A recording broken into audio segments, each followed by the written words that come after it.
Hello friends, I am Haresh और आज हम देखने वाले हैं कंटिन्यू और ब्रेक स्टेटमेंट के बारे में। तो सबसे पहले शुरुआत करते हैं ब्रेक स्टेटमेंट से। ब्रेक स्टेटमेंट हमने इससे पहले भी कहीं देखा हुआ है, जैसे कि स्विच केस के अंदर हमने देखा था, वहाँ पे ब्रेक स्टेटमेंट हमने यूज़ किया था हर केस के लास्ट में एंडिंग में। जैसे कि यहाँ राइट साइड पर एग्जांपल दिया हुआ है, जैसे कि यहाँ पे दो वेरिएबल डिक्लेयर हुए हैं, जैसे कि काउंट और आई। काउंट की वैल्यू है 5, आई की वैल्यू है 1। यहाँ पे हमने फॉर लूप यूज़ की हुई है जिसके अंदर 3 पैरामीटर है, ये वाला i = 1, i is less than or equal to count और i++। ओके, इसके अंदर हमने सिर्फ एक चीज़ ऐड की है जो है इफ़ कंडीशन। यहाँ पे क्या लिखा हुआ है, if i is equal to 3, यानी i की वैल्यू जब भी 3 के साथ मैच होगी तब क्या करना है, तब कर देना है ब्रेक। ओके, जब i की वैल्यू 1 है तब यहाँ पे कंडीशन सच होगी। ये जो भी कंडीशन है दोस्तों 5 बार सच होगी। हमने पिछले वाली वीडियो में देखा था कि फॉर लूप के अंदर यहाँ पे कंडीशन कैसे लिखते हैं, इंक्रीमेंट कैसे करते हैं। ओके, तो ये कंडीशन 5 बार सही होगी और यहाँ पे ये लूप 5 बार घूमेगी।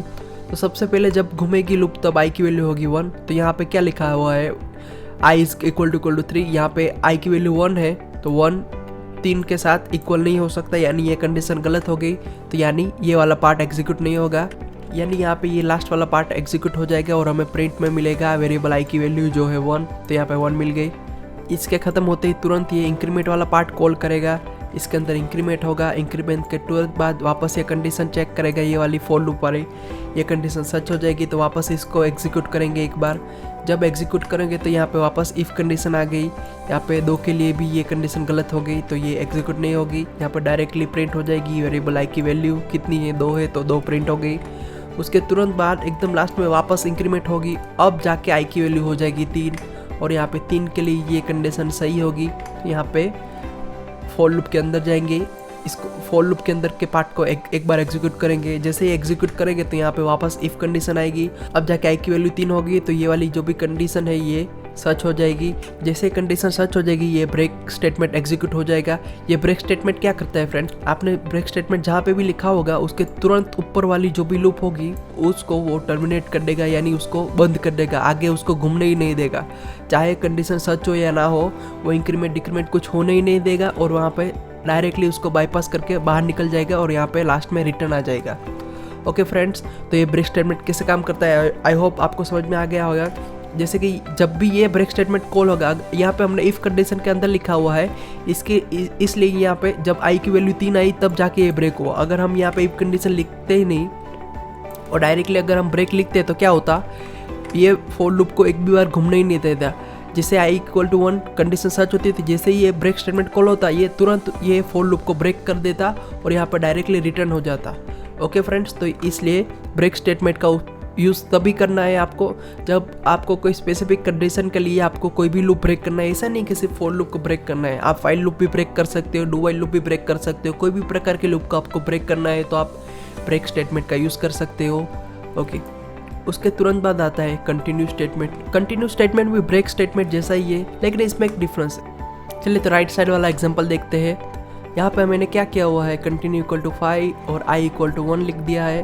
ये कंडीशन 5 बार सही होगी क्योंकि काउंट की वैल्यू 5 है तो ये ऑब्वियस है कि हर एक बार एक का इंक्रीमेंट करेगा तो 1 से 5 तक ये लूप घूमेगी। स्टार्टिंग में i की वैल्यू 1 है तो ये कंडीशन सही नहीं होगी, तो डायरेक्टली जाके वो क्या करेगा, प्रिंट कर देगा वेरिएबल i की वैल्यू जो कि है 1। तो ये यहाँ पे 1 जो भी था वो यहाँ पे जाके आउटपुट में मिल जाएगा आपको। ओके, उसके बाद क्या होगा, यहाँ से जैसे ये ख़त्म होगी तो वापस इंक्रीमेंट होगा, i की वैल्यू हो जाएगी 2 और 2 के लिए ये कंडीशन वापस सही हो गई। फॉर लूप के अंदर जाएगा, इफ़ कंडीशन तो गलत होगी तो ये इसको चेक ही नहीं करेगा, डायरेक्टली प्रिंट कर देगा वेरिएबल i की वैल्यू यानी 2। तो यहाँ पे जो भी वेरिएबल i की वैल्यू आएगी उसको प्रिंट कर देगा। उसके तुरंत बाद वापस रिपीटेशन वही होगा, इंक्रीमेंट होगा, अब जाके i की वैल्यू 3 हो जाएगी और i = 3 हो गया तो यहाँ पे ये कंडीशन सच हो जाएगी। जैसे ये कंडीशन सच होगी कंटिन्यू स्टेटमेंट एग्जीक्यूट होगा।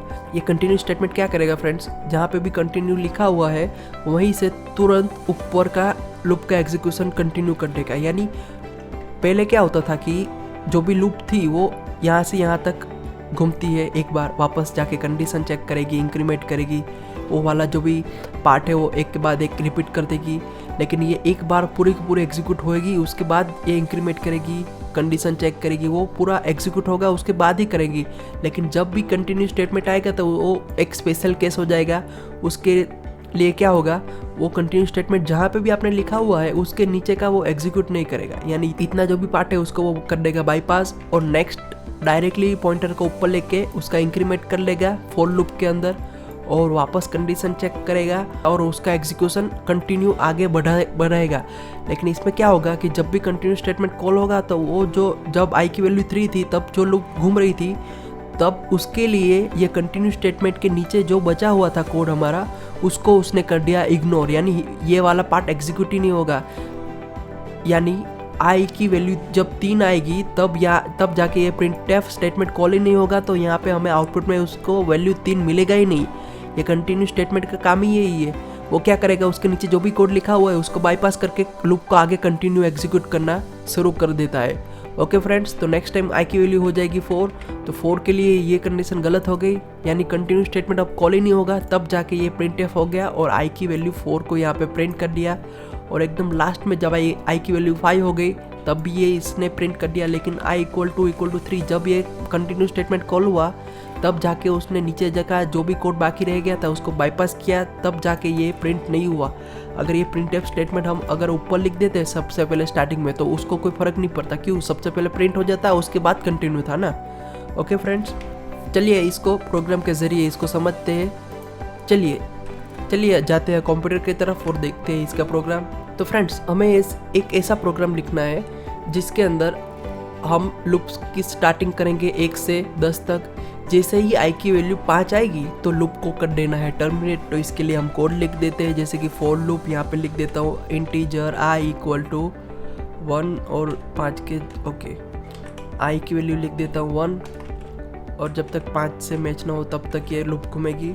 यहाँ पे हम लिख देते हैं 5 की जगह 10, और हम यहाँ पे इफ़ कंडीशन के अंदर लिख देते हैं if i = 5 then break semicolon. तो इसमें क्या होगा फ्रेंड्स, सबसे पहले ये i = 1 के लिए ये तो गलत हो जाएगा, 2 के लिए भी गलत, 3 4, जब भी 5 आएगा तब जाके ये लूप ब्रेक हो जाएगा। लेकिन हमें ऐसे मालूम तो नहीं पड़ेगा कि ये लूप कब ब्रेक हो रही है। वेरिएबल i की वैल्यू प्रिंट करवा देते हैं, जैसे कि %d, i।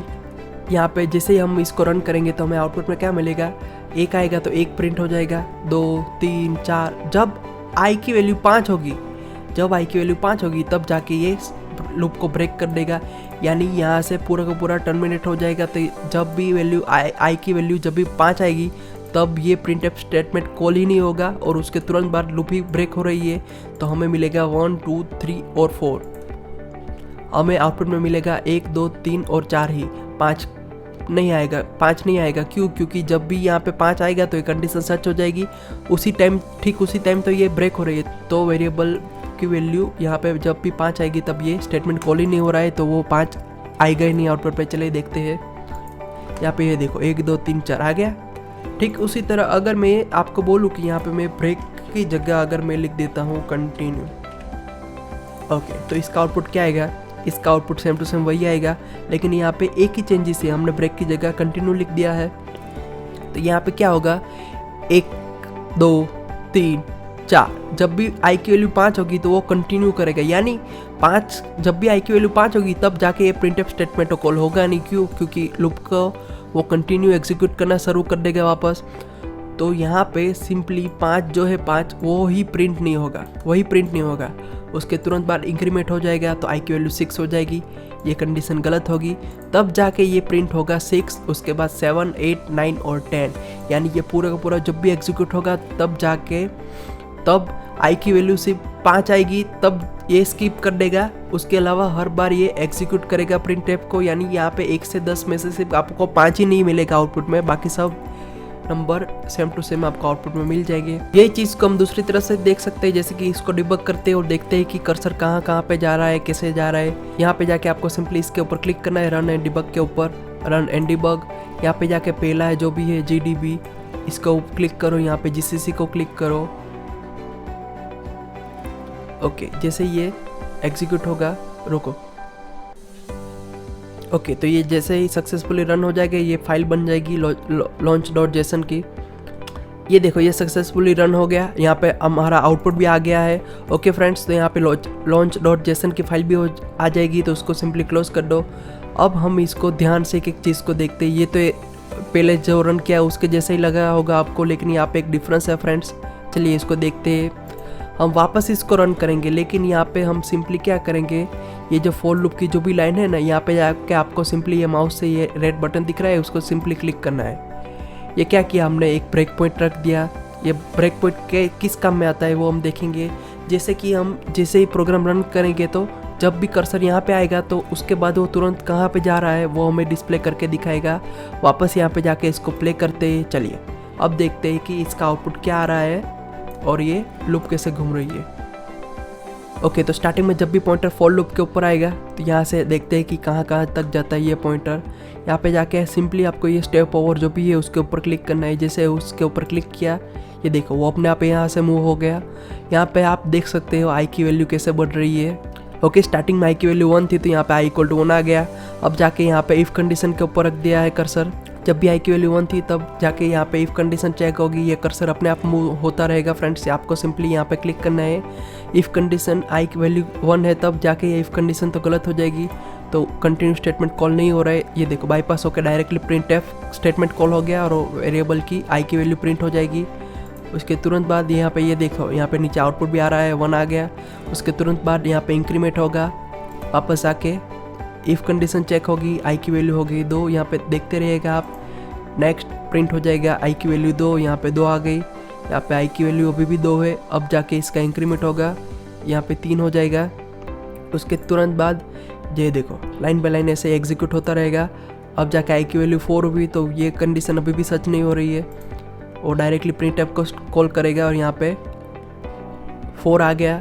और वहाँ पे वापस लास्ट में जब आई की वैल्यू 5 होगी तब जाके ये कंडीशन सच होगी। अब जाके ये कंटिन्यू स्टेटमेंट कॉल होगा। ध्यान से देखिएगा, ये देखो कंटिन्यू स्टेटमेंट कॉल हुआ।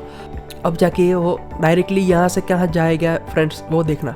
ये डायरेक्टली कंटिन्यू में से ये देखो डायरेक्टली फॉर लूप के ऊपर चला गया, वो नीचे गया ही नहीं, प्रिंट एफ स्टेटमेंट कॉल ही नहीं हुआ। इसलिए यहाँ पे हमें आउटपुट में ये 5 मिलेगा नहीं। ये देखो ये से वापस हम देखेंगे, जब आई की वैल्यू 6 हो जाएगी तो ये कंडीशन गलत होगी, कंटिन्यू स्टेटमेंट कॉल ही नहीं होगा, तब जाके वापस ये प्रिंट होगा। लेकिन अब जाके आई की वैल्यू तो 6 हो गई है, तो हमें यहाँ पे कंटिन्यू आउटपुट में मिलता रहेगा। आगे आगे 6, 7, 8, 9 ऐसे कंटिन्यू मिलता रहेगा। अगर आपको कोई प्रोग्राम समझ ना आए तो आप ऐसे भी उसको डिबग करके देख सकते हैं कि वो कहाँ तक जा रहा है, उसका आउटपुट क्या आ रहा है और प्रिंट में क्या हो रहा है। कहाँ पे भी आपको कहीं पे भी आपको भूल दिखे तो ऐसे आप डिबग करके देख सकते हो कि आपका प्रोग्राम कैसे एग्जीक्यूट हो रहा है, कर्सर कहाँ से कहाँ जा रहा है। ओके फ्रेंड्स, आई होप आपको इस वीडियो में बहुत कुछ नया जानने को मिला होगा। आप भी मेरे साथ प्रैक्टिस करते रहिएगा। आप अपनी तरह से खुद से प्रोग्राम लिख सकते हो। ओके, प्रैक्टिस करते रहिएगा। Okay, thank you for watching.